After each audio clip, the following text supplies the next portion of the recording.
And Terry, could you turn on the lights? There we go. Great, thank you. How are all you doing with New Year's? Great. Doing okay. How did it feel to let go of 2019? Great. Great. That's what it feels to let go. Isn't it great when you can let go? And hopefully you all did something to let go. So you can open up and say, okay, 2020, 2019 was a miss. Let's try and make 2020 better. And because you're the one that does it. My talk this morning is forgiving the past and looking forward to the future. And I have so many times that people say, well, they did this to me. How could they do that to me? Why did they do that to me? And I want to talk a little bit about one of my favorite authors, and that's Terry Cole Whitaker. And she writes, what you say about me is none of my business. And that is one of the things that to forgive somebody, you have to realize it's okay to forgive them. Because whatever they said is not truly who you are. Even sometimes when they say something good. You know, have you ever had somebody say something you think, I don't know if I can live up to that? Well, use it as an opportunity to move forward. But the negatives, start looking at forgiving them. Now, I'm sure none of you are going to be surprised if I swear in church. Having been here before, you know that. But one of the things that happened to me was one day I was in my office. And a man walked in and he said, Doti Boon, you're a no good son of a bitch. And I said, okay. He said, well, he looked at me. He was standing in the doorway. And he moved a little further into my office and he said, well, what I mean is, I don't like what you told my wife in a reading. And I said, okay. And he moved a little closer to me and he said, well, you know, some of it might have been true. And I said, okay. And he sat down on the chair in my office and said, would you give me a reading? And I said, okay. Now, what happened? What would have happened if when the minute he stood in my doorway and yelled at me, I had yelled back? We don't know. But this man was very angry. And I have felt that, and when people, when they're angry, not to meet anger with anger. And okay is such a wonderful word because it says, I hear what you're saying. Don't necessarily agree, but I hear what you're saying. And that is also a really good sentence. When somebody's going on and on and on about something, just say, I hear what you're saying. You don't have to agree. They need to say it for some reason. But don't make them wrong. Because when you make them wrong, you start feeling guilty about it. How many of you have ever felt guilty about something? And what good does it do? Makes you feel bad. Yeah, it makes you feel bad really quickly, doesn't it? So I want you to think about that. If all of the things in 2019 you said, did, or felt that made you feel bad, are you ready to forgive yourself? Okay, what can you think of that made you feel bad? Because you know what? We're going to write them down, and we've got a scribe, and her name is Marie. And Marie, so can somebody start out with, what did you do last year that you want to just release? Any of you get angry last year? Okay, let's write down anger. What else can you think of last year that you just want to let go of? Frustration. Frustration. Yeah. pettiness, Pettiness. judgment. Okay, wait a minute. How are we doing over there, Marie?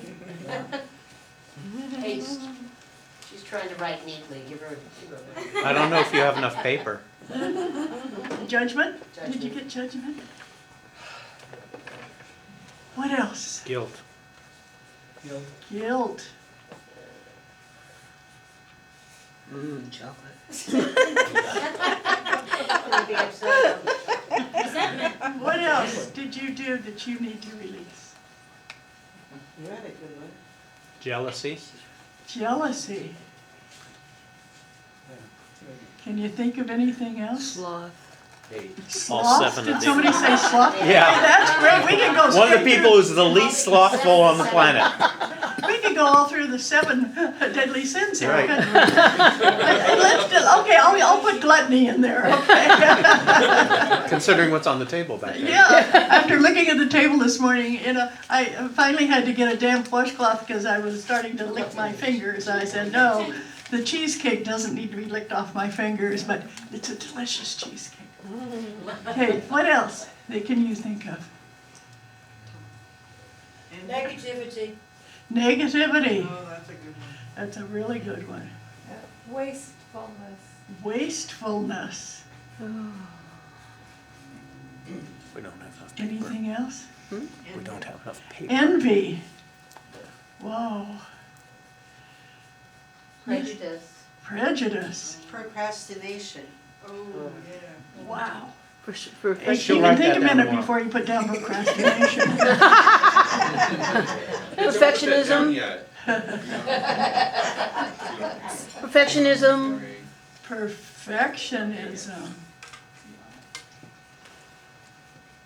Comparison. What did you hear? What did I? Comparison. Comparison. Oh, comparison.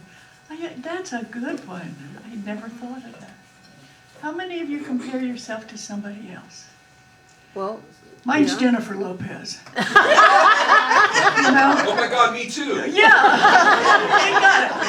Have you ever seen somebody go, she's got perfect teeth, she's got perfect hair, she's got a perfect body, and you think, yeah, okay, I've got that going too. Yeah. Ooh, what else? I thought it was it Holly, oh, never mind. Holly Berry. Holly somebody. Holly Berry, Berry. yeah. Oh, Halle Berry? Yeah, that's a rough one to compare, for me to compare myself to. Yeah, You're not tall enough, Ryan. yeah, I'm not, I'm too tall. Okay. She what sings else? better. Hey, what else can you think of? You got any, Marie? You're thinking, Well trained. Discouragement. oh, discouragement. How about self-doubt? Oh, Oh, yeah, self-doubt.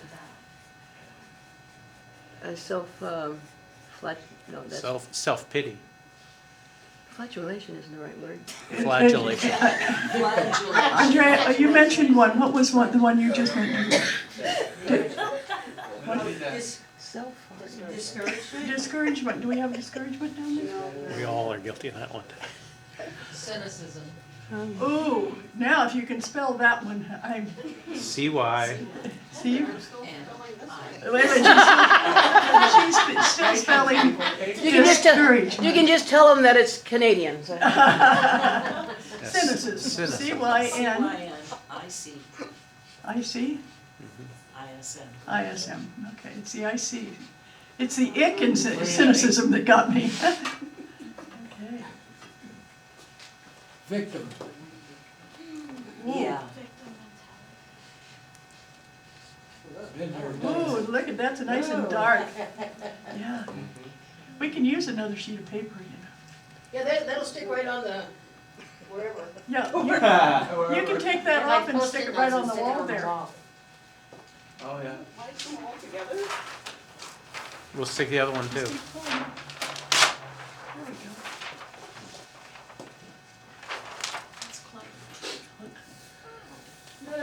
It's magic. Okay. That's a big post-it pad. Greatest invention. What else? What An else? accidental one too. Verbal outbursts. Verbal outbursts. Ask me how I know that. You know nothing about those. Assuming. Assuming or assumptions. UMP. Control? Okay, you can have negative control or positive control, Yeah. can't you? Yeah. Yes. Negative control. Minus How about harassment? Do you ever harass anybody to do something that you think they ought to do? Yeah, shame. Yeah. Shame. Oh, Shame, that's a good yeah. one too. blame, yeah.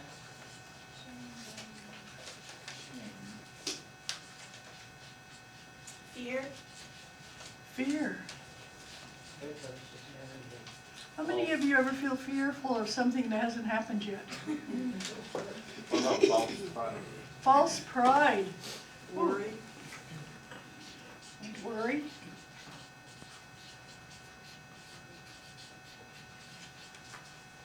Discrimination. One more time, what?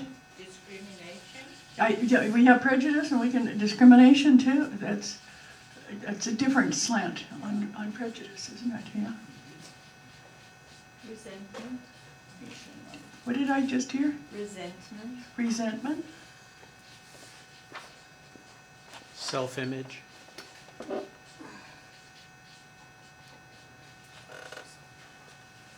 Negative self. Yeah. Narcissism. Ha ha. There's another good word to spell. All those C, those words that have C in the middle of it. C.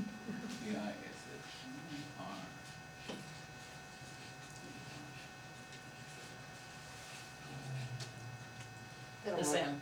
M. Yeah. Okay. Now, let's take that one off and put it on the wall now. Well, Can want we you add to- one more to it first? Sure. Criticism.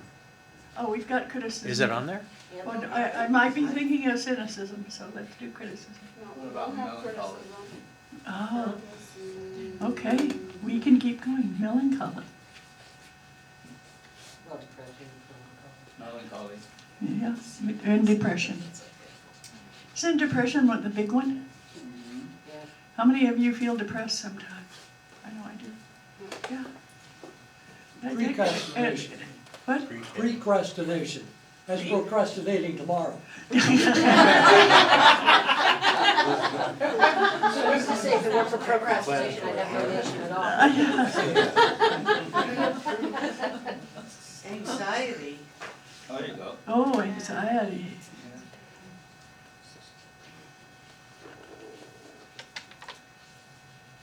Ignorance. Stories.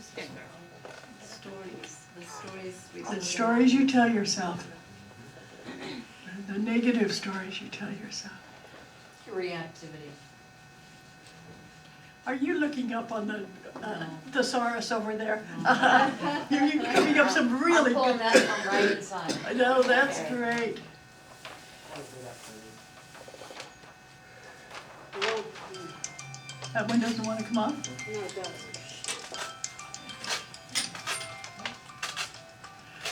Cell phones in church.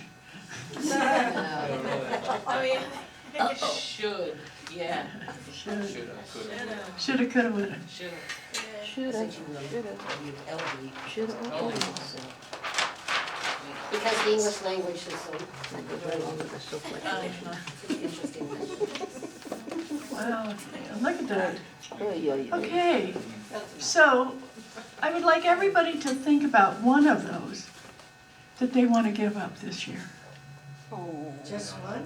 You can think as many as you want, but at least a negativity. basic one. What do you want to give up Several of them were this year? misspelled. Negativity. Great. And do we have negativity on there? Yeah, it is. Yeah. Yeah. Okay, so can we have another color? And how many people would like to release themselves of negativity for 2020? Okay, Okay, let's draw a line through that. well, the problem is that it might go through the paper and onto the wall. Yeah, Yeah. well, that's pretty negative. But it would be a positive line on the wall. Thank you. Okay, This won't go through the paper. She solved it.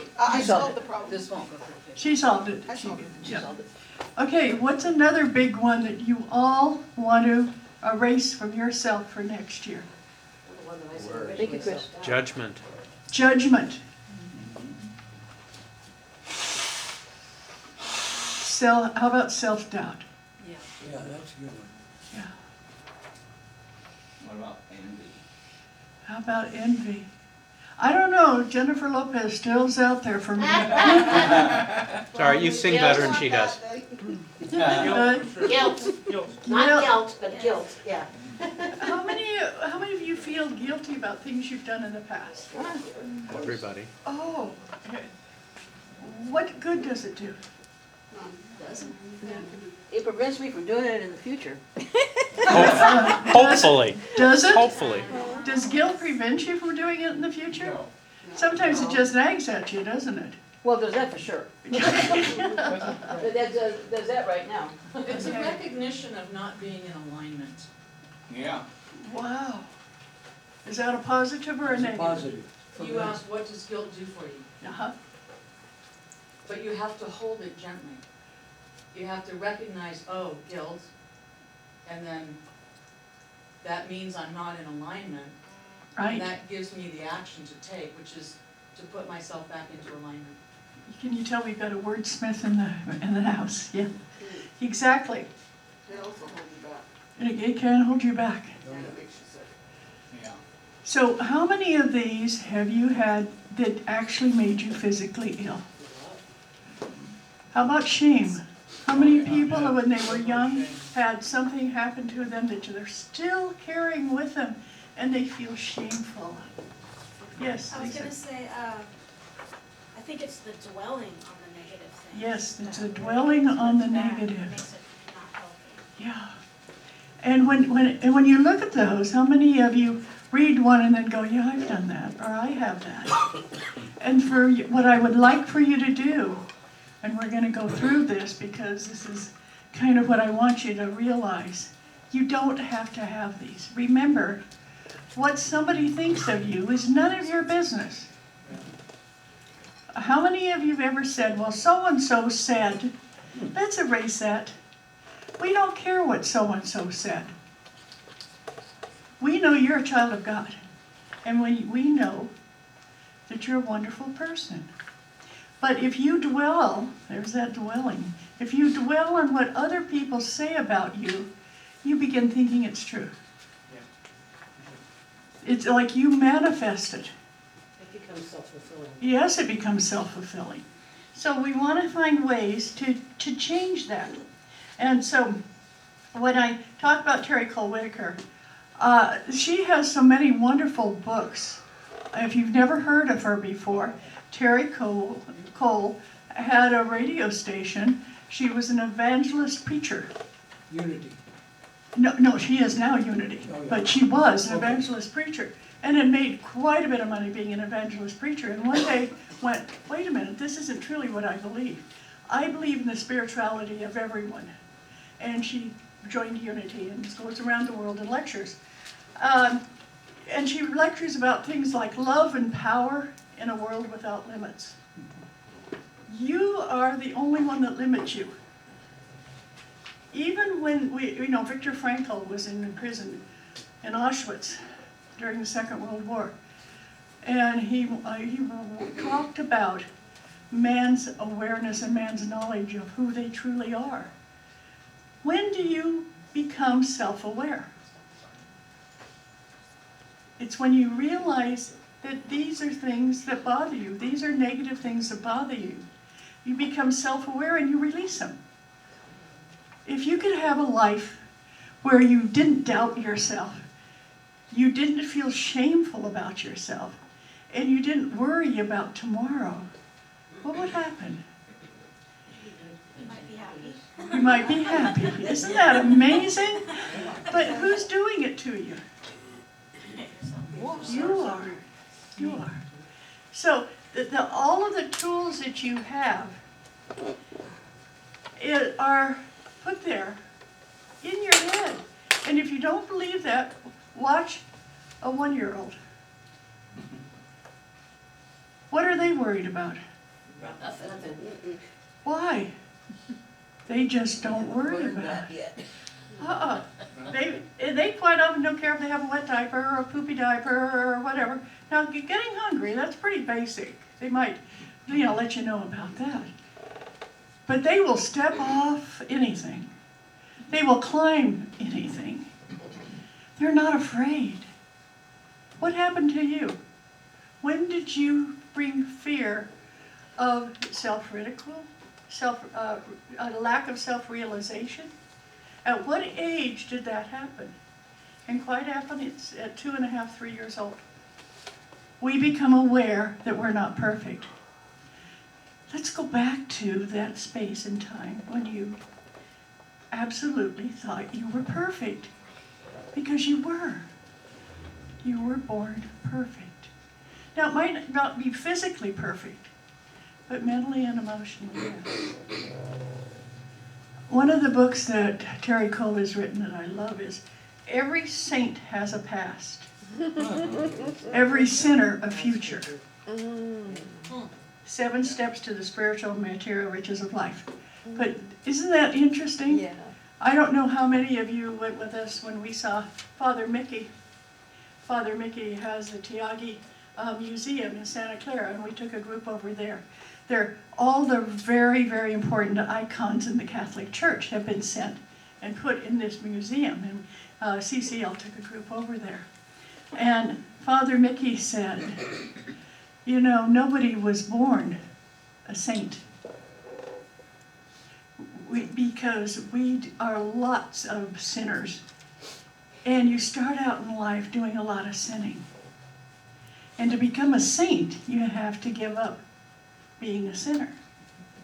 Because Saint Augustine said, "O Lord, make me chaste, but not yet."